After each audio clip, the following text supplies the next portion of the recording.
রোজা আসার পর আজকেই প্রথম বাইরে ইফতার করতে গেলাম এবং কী খেলাম সবই আজকে তোমাদের সাথে শেয়ার করব। সো ওয়েলকাম টু মাই ইফতারি blog and welcome to my beautiful life. আমার বাইরে ইফতার করার কোনোই প্ল্যান ছিল না। সকাল সকাল আমার কাজিন ফোন করে বলে বাইরে ইফতার করবি আজকে। সো আমিও বললাম যে করাই যায়।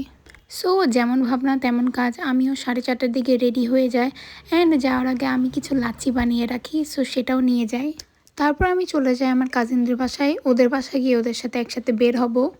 আমরা কোনো প্ল্যান ছাড়াই বের হয়েছি, দেন লাস্ট মোমেন্টে রিক্সায় বসে আমরা ঠিক করেছি আমরা কোথায় যাব। অবশেষে আমরা রেস্টুরেন্টে চলে আসি। দেন অনেকক্ষণ চিন্তা ভাবনা করে আমরা খাবারটা অর্ডার দিয়ে ফেলি। এই ছোট পার্সটা সুন্দর না? এটা আমার কাজিনের পার্স। আমি এটা অনেক আশা করে খুলেছি, ভেবেছিলাম ভিতরে অন্তত 10 টাকা হবে, বাট খুলে দিকে 1 টাকাও নেই।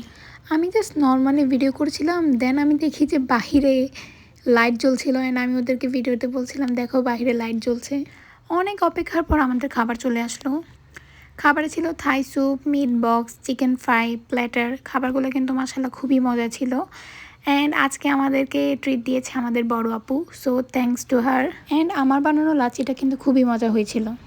একের পর এক আমাদের সব খাবার চলে আসে অ্যান্ড এখানে আমরা জাস্ট আজানের জন্য ওয়েট করছিলাম কখন আজান দিবে অ্যান্ড আমরা ইফতার করব।